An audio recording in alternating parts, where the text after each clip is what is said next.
This is the SwishWire podcast.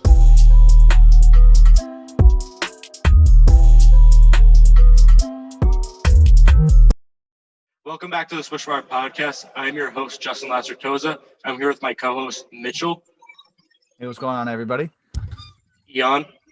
What's good? And Scobie. What's up? So today we have a very special guest. He's been a vital piece to Hartford's tournament run. Please welcome Traci Carter. Traci, say what's up. What's going on? Thanks for having me, guys. You're welcome anytime. Thank you for coming on. So we're just going to hop right into it. Mitchell, you want to get us started? All right. So first of all, Traci, a huge honor to be talking to you right now. It's such a great opportunity, right? And I just wanted to ask you real quick, was there a point in any of your career, AAU life, your high school, your prep, everything up to this point where you knew that you belonged out here, like that you could ball against these dudes, you could dance with the best, where you knew you were legit?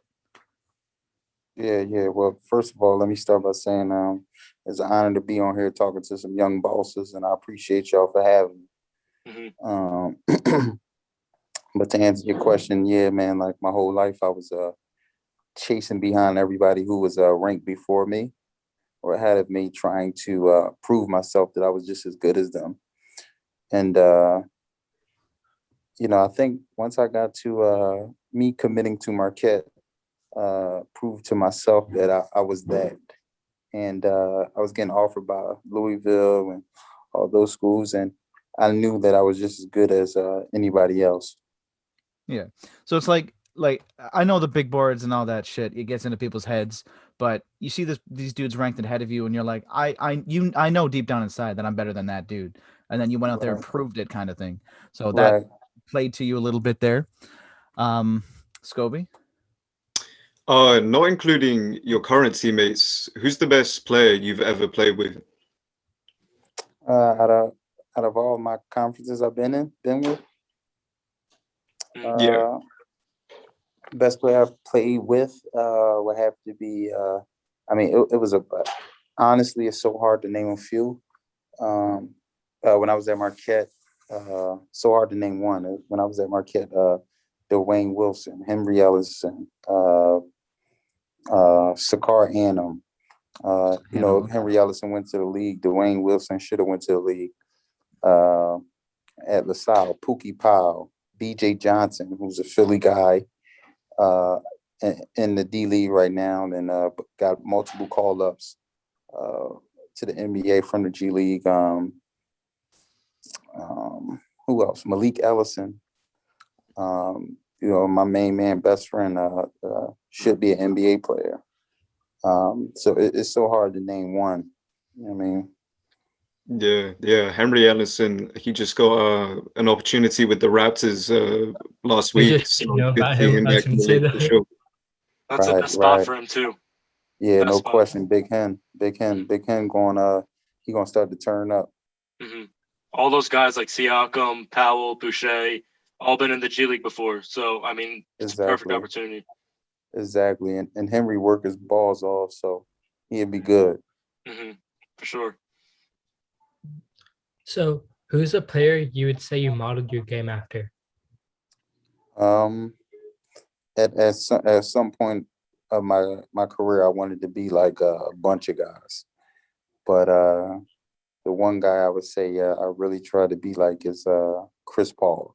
But again, there was some people that I took moves from, and I wanted to be like them at a certain point in my life, which was Malik Waynes, Villanova guy, NBA guy, Dion Waiters, close friend, family guy, Scoop Jardine, big brother, close friend, family guy. So I just took a bunch of their games and tried to take what I can take from them and make it my own. But really, those guys like Chris Paul was definitely one of my idols and a guy that I really, really tried to model my game after. Quickly before we get into the rest, you just said you knew Dion Waiters, correct? Yep. So has he ever taught you anything about your game to improve upon yourself? Yeah, no question. Me and Dion and like I said, Scoop Jardine are very close, and we worked out a bunch of times. And Dion gave me pointers on sometimes you say, yo, you got to shoot the ball more. You got to kill dudes more. Showed me moves or whatnot. You know what I mean? So he was definitely vital in that aspect of me growing a little bit in basketball. But what Scoop Jardine did for me, man, as a big brother, and gave me somebody to look up to and model after, just by off being a great dude and a great human being. Mm-hmm. Coming into the interview, I was actually going to say you remind me a lot of the Grizzlies player DeAnthony Melton, except you have more of like you're not scared to shoot in contact and stuff. And Dion Waiters is a great representation of that, because like you will pull up if you're heavily contested and you'll just drain it 1,000% confident. Definitely saw that. Yeah, no, that's a great comparison, kid. I like that. Mm-hmm. So you just mentioned how, you knew a bunch of pros and you took pointers from them. And there are also guys, outside of that you modeled your game after. And clearly that with, your work ethic and training, that's worked for you to be where you are now. And at the Life Center Academy, you were named the MVP. You topped your prep school year with over 1,000 points, and you were the top player in the Hoop Hall Classic. After being rewarded with all those hardware and accolades, did that time in high school help you launch your confidence going forward? Yeah, no question, man. Like I said, that was the time I had got hurt my 11th grade year going into my 12th grade summer, so I didn't get to play AAU. So all the schools backed off me. And, that Hoop Hall Classic obviously was my senior year, and I came out killing, and that's how Marquette seen me. But, once you get in a bunch of schools and, Rick Pitino was recruiting me before that. Kansas came to the gym and all that, but so that right there is a confidence booster. You know what I mean? Absolutely. Before your transfer from Marquette, you were always a high octane guy. You brought life into the offense. You were unselfish and even led the team in assists in their 2016 season. Did you look at Marquette as a place to grow your game and establish yourself? And what were some of the things you learned in their system? What stuck with you? Yeah, no question. I knew for me that one of the reasons why I went to Marquette was that they had an all guard staff, and everybody on the staff was guard and played at a high level. Steve Wojciechowski, Travis Diener, Brett Nelson, and the list goes on. Chris Carrawell, one of my guys. Most of these guys went to Duke. Tyler Thornton, who's my big brother, a very close friend. He went to Duke and played with Kyrie. So I knew it was no better place for me to go than there and be around guards and to get better. And being around all those guys, they taught me so much and helped me improve my game. That's actually little bits and pieces to pick up there. So after Marquette and you transferred to LaSalle, you played the single season, but you played in all 31 games. And wildly, in your first season, you led them in assists and steals. So I know that's like just a little like stepping stone along the way, but what did you learn when you got there? And like after you were able to produce that, like, did you think I can move on to such a bigger, not to say that LaSalle was small, but like you can go to that next level, you can keep growing because obviously you can plug and play wherever you need to. And this proved it. So what did you like learn from that year? Yeah, man. Well, a couple of things I learned was, I was done with basketball, leaving LaSalle because I just had such a terrible experience there. But one of the things that I learned is you can't give up. Never give up, and to understand that people who necessarily everybody ain't got your back, and everybody don't like you, and it could be for no reason at all. You know what I'm saying? But as a boss, you got to keep moving, and you got to keep going on the path of your dreams. You know what I mean? And I went through every emotion. You know what I mean? The only difference between me and other people is I didn't quit. You know what I'm saying? That's actually huge. I know it definitely wasn't an easy transfer, and it wasn't easy from there, but I think you grew as a player and probably as a person after that too. Like that's some serious growth that I saw you went through. Yeah, no question, man. Like you said, it's some serious growth because you start to become one with yourself. You figure out what your flaws are. You start to embrace your flaws. It's all about, can you embrace your flaws? You understand what I'm saying? And LaSalle taught me that it made me see what my flaws are and what I'm into. You know what I'm saying? And I grew so much from that experience. We only grow from hardship. You don't learn anything from your successes because you did it right. You dig me? But you learn more, so much more, and you learn only from your failures. I really, really mess with them. So you've had some really nice accolades. You've made American East All Conference third team. You've made American East All Defensive team, and you even broke the single season record for steals. Do accolades like this sit in your brain, or is it just something that happens and you move on right away? Nah, no question, man. It's all about being legendary. You feel me? It's all about doing big and leaving your name long beyond your living years. You understand what I'm saying? So accolades definitely, sit in the brain, and you want to be mentioned with the greats, and you know what I mean? Because Philly is a rich basketball city, man, and we had so many greats come out of Philly.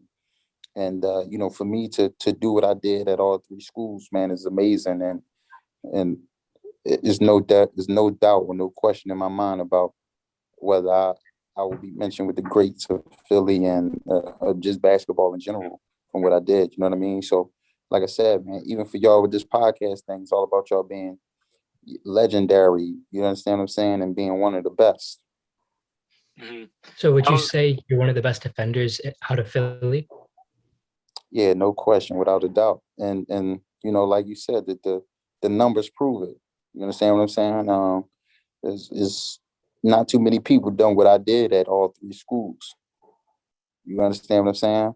Yeah, I respect that. Mm-hmm. So, I mean, you are where you are for a reason. You've made all conference teams. You've broken records all at multiple schools.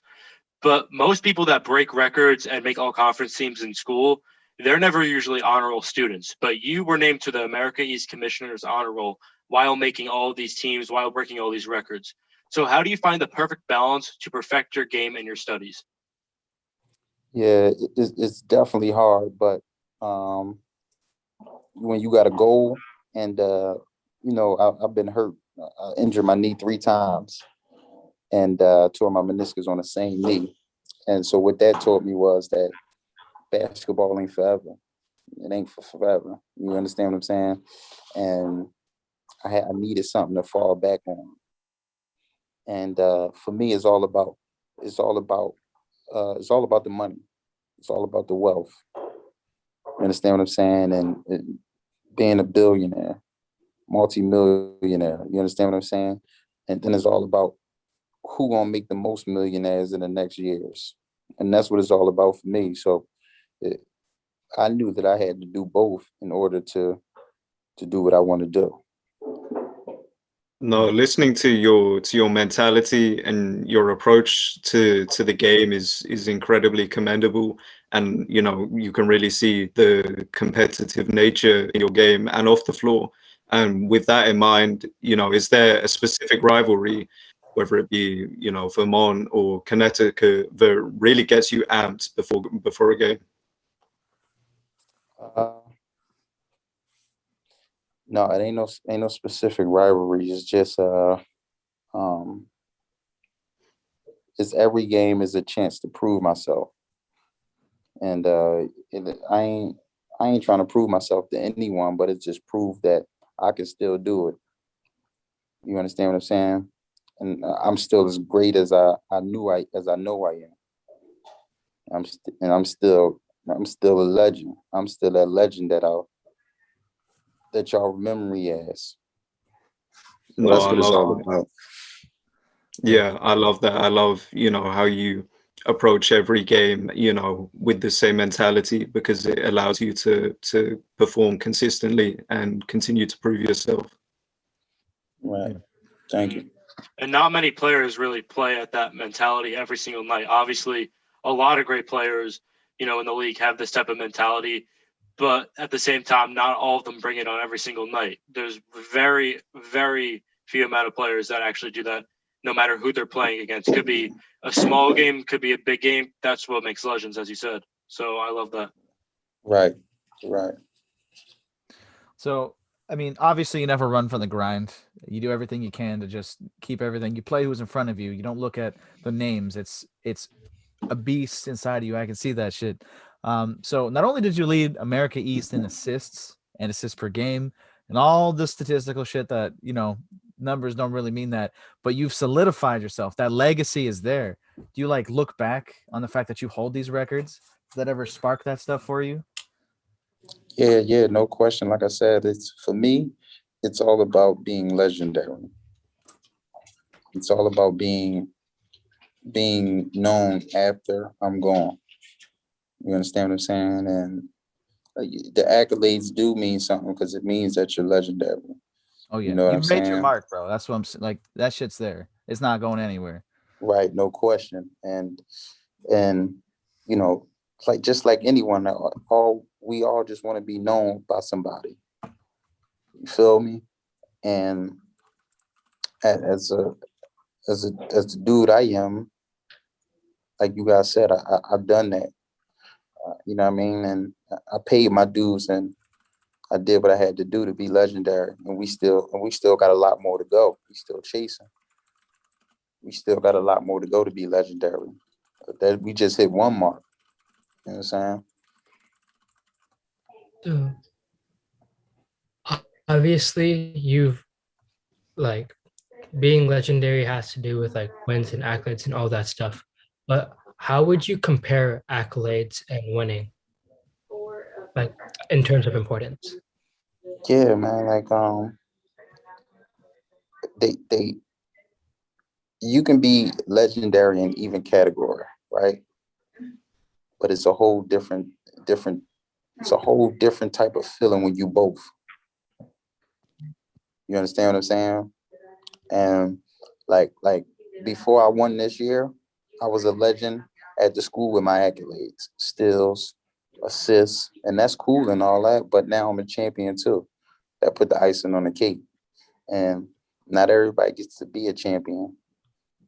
Not everybody get that opportunity. And I got that opportunity and I capitalized on it. And not everybody is a champion. You understand what I'm saying? Everybody ain't willing to go through what I went through. The amount of times I was ready to quit. You understand me? That's why you're perfect for the podcast, because we love finding people like you that just have the never give up mentality and do whatever you want for your goals. That's the thing. It's easy to say oh, don't run from the grind, work through it. But how many people stand up every day and do that? You're one of the examples of the people who sit there and go through that shit, who's been down that road, who's been through that hardship. A lot of people say they can talk from the outside looking in, but you're one of the people who's lived through that. So it's mad respect coming that way. Right, man. And I tell you, like I said, it's hard. And I ain't gonna sit here act like I ain't go through every emotion. It's hard. You know what I mean? I just didn't give up. I knew I wanted it bad. I wanted it more than I wanted to give up. And when you got that mentality, it always works out for you. Mm-hmm. Something this reminds me of is Jimmy Butler right now. I mean, he went to the Heat. Everyone called him on the Timberwolves, on the Bulls, on the Sixers, just, a cancer in the locker room. But now we see with the Heat, he's just trying to instill toughness in those guys. He wants to be a legend. And what you're saying, I mean, it fits perfectly into that. And, you're obviously a huge part of your team's success. You guys are winning games. You're in the tournament for a reason. And John Gallagher as well, he's a big part of that, your coach. He's certainly one of the premier coaches in college basketball. He's coming off he's coming off the most successful 2-year run in Hartford history from 2017 to 2019. And he's the most winningest coach in Hartford history. And he also won the American East Co-Coach of the Year award in 2018. So how impactful has Gallagher been to you guys as a team? And how impactful has he been to getting you guys to the tournament? Oh man, he's the head of the snake. You understand me? And without him, there is no. You know what I mean? We follow his lead. I follow his lead, and then everybody follows my lead. You understand me? I'm an extension of him, and he just brings so much passion and authenticity to the team and to the neighborhood, what we like to call it, meaning our family. You understand what I'm saying? And like you said, he's the most winningest coach in Hartford history for a reason. That speaks to his basketball knowledge and his know-how to win games. And he's a mastermind at connecting people. Brilliant. Like, not only is Gallagher a winning coach, like he's got the accolades, but as a player guy, does he like instill trust in you guys? Does he sit you down and tell you like, I believe in you guys? Has he developed you? Like, what has he done to you to help you sort of like lift your game up? Yeah, no question. That's a great question. The difference between him and a lot of coaches is he instills confidence in all his players. You understand what I'm saying? The reason why a guy like Russell Westbrook is so dangerous, not only because he can do everything, but he has confidence. You understand what I'm saying? Like, he has confidence out of the world, and he would take any shot, and that's what God gives you. God gives you the freedom as long as you stay within who you are, and he'll help you figure out who you are. You feel me? So he does an unbelievable job of instilling confidence in guys, and he knows that confidence is everything when playing basketball. Yes. He knows what you guys are capable of, and he'll tell you straight up. He'll let you know that you've got this in you, and he'll help you grow that. That's amazing. Right. That's that authenticity in him. Mm-hmm. Absolutely. You guys have gotten hot as a group, at the perfect time, and your play individually has, matched that as you won 5 straight games heading into the tournament. How important do you think it is to get hot right at this time? Say that one more time. How important do you think it is for you guys as a team to play best basketball as you go into the tournament?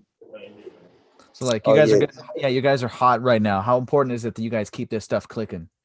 Yeah, no question, man. With any team, it's very important that they playing their best basketball at the end of the year. And that's what we doing. And we playing our best basketball, and that can only continue. We playing with house money. We got here. So now it's time to let our hair down and do what we do. And you guys, you're hot 5 in a row, and you guys, you sneaked into the tournament, and you guys are going to be going up against the number 1 seeded Baylor Bears. And Baylor, that's a lot of people's prediction to make it out and win the entire tournament. So does Baylor being the favorite, does that faze you guys at all? Or are you guys just unbothered about it? No, we're not. We as you guys like to say, we unbothered by that. Listen, guys tie their sneaks up just how we tie our sneaks up. You understand me? It's about who's the better man on that night. Mano y mano. You feel me? Just play who comes in front of you type of shit. I see that. Exactly. Don't get distracted by the names. Don't get distracted by the lights. Just play who's in front of you. I feel that. Exactly. Everyone's equal to you until proven differently. I really like. Without a doubt. So is there a specific way you're going to prep for the tournament? Like different than regular games? No, not a specific way, man, but we just doing what we do. We continuing to do what we do, and because it got us here, you feel me? If it ain't broke, don't fix it. Mm-hmm. Perfect shit. So now we're going to move into a separate segment. We're just going to talk about your training, how you develop some aspects of your game. So Mitchell, you could go first. Yeah. So dudes who have made it to the league, dudes who are getting opportunities. You've been through all that struggle, you've been through that hustle. Is there like one piece of advice that somebody has sat you down and given you about your game that you just like took to heart? You knew that you could improve upon it. Like if Dion sat you down and said, look, you need more confidence. Or if your coach sat you down and told you, look, I believe in you. Is there anything that somebody said to you that just clicks for you? Yeah, no question. I used to always hear people say that saying, hard work will get you to your dreams. And I tried to live by that. And I worked harder than anybody. You know what I'm saying? And ain't too many people I don't know that worked harder than me, if I'm being honest. You know what I mean? But I later began to understand that ain't that wasn't true. That statement ain't true. It ain't about how hard you work, it's how smart you work. You feel me? But what got me here is just my hard work. And then as I grew, I began to work hard, but work smart at the same time. And it kept me here. Mm-hmm. So for opposing teams, I mean, you're a pest on the other side of the ball. I mean, we talked about your defense a little bit before, but I mean, you were sixth in the nation last year in steals and steals per game in the 2019 to 2020 season. And as stated before, you made the American All Defensive Team. What do you do in the gym to develop your defensive prowess? Man, that can't be developed in the gym. It's all about for me, it wasn't developed in the gym. It's all about heart, soul, and thinking. It's a thinking man's game. True. Like you can't. Like I get that. You can't teach a dude to be a lockdown defender. Like, yeah, you can get better physically inside, but it's up here. It's where you Right. get that shit for defense, and you had that. Like that mentality is in you. So obviously, it's just a matter of getting stronger down low, getting faster, whatever. Right. So obviously, defensive stud, 100% all the way. But it's kind of slept on. Like you can create, you score, you make everybody around you better. You like, and you move off the ball better than most dudes. Like you don't need the ball in your hand to be effective. So what do you do in the gym? Like what is a drill that you really get down to be able to like, yeah, I can work with or without the ball? Is there even like a drill for that, or is it just a mentality? No, man. What I later learned in life is that everything's a thinking man's game, and I just started to develop my knowledge for basketball, and that's how I got better. You feel me? I started to learn what makes players great off the ball, and what makes players great coming off the ball. You feel me? But some of it too was just talent that I had. You know what I mean? Like by far, I'm a good passer, and that was just you can't work on that. Your IQ. You feel me? Like I was You either born have it or with you a don't, great kind of thing. IQ. Yeah, it can be developed a tad bit. You feel me? So obviously you're a two-way threat. How do you balance out offense and defense when it comes to practice? Got to be in shape. It's in shape, man. Mental and physical shape. Would you say you excelled at like one or the other growing up, like defense versus offense? I think me growing up, I was much more of a scorer. What I displayed, and then once my scoring ability started to diminish, I started to focus on my defense a lot more. And then, as these last 2 years came about, it started to become both. Yeah, I mean, like you got to take care of yourself mentally and physically. But Scobie? I think it's also really important, at the guard spot to be able to hone in on your defensive capabilities, to make up for some of those physical disadvantages you might have as a smaller guy. But I mean, would you say now the your strength is what would you say your strength is now, offense or defense, or do you think you're pretty balanced? Yeah, I would say right now I'm playing at a super high level, and I'm pretty balanced right now. You know what I mean? I can get you 20, and I can get you the game winning still. You know what I mean? And that's what it's about. Feel me? Oh yeah. So just to sort of wrap it up, this is really important. I want to ask you, obviously recovering off the court, resting, eating right, that's important. But do you have like a mental routine you go through? Do you like to read? Do you like to relax? Do you listen to certain type of music that really gets you just to zone out and zen to recover? Yeah, no question. That's a great question, man. So a couple of things that I like to do is I like to get up and I read most times in the morning, and then I like to do my affirmations at night. when I go to sleep, I like to put affirmations on at night. Oh, And I like to say affirmations throughout the day. And then the last thing I do is for music, I listen to Rick Ross, The Biggest Boss. And he put me in the zone and make me feel like a boss.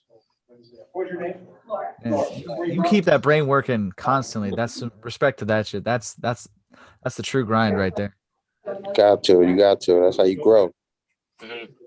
So Traci, this was amazing. I mean, hearing everything you said about, your mentality, wanting to be legendary, wanting to make millions, billions, how you keep your body right and shape and all that, that's just something that would be perfect to transfer over to any younger player. And with the goal of these interviews, to get younger players, to hear advice from professionals, I mean, that's the perfect thing for anyone to succeed. So we thank you for coming on. This was a great interview, and I hope you guys enjoyed. This was SwishWire, and peace out. Thank you again for having me. Like I said, Traci, y'all some young bosses on the come up, and I appreciate y'all. absolute honor, bro. Yeah, thank you for coming on, man. We'll be looking out for you in the tournament, bro. Good luck. All right, thanks, bros. Appreciate y'all. Definitely rooting for you. All right. Thank you.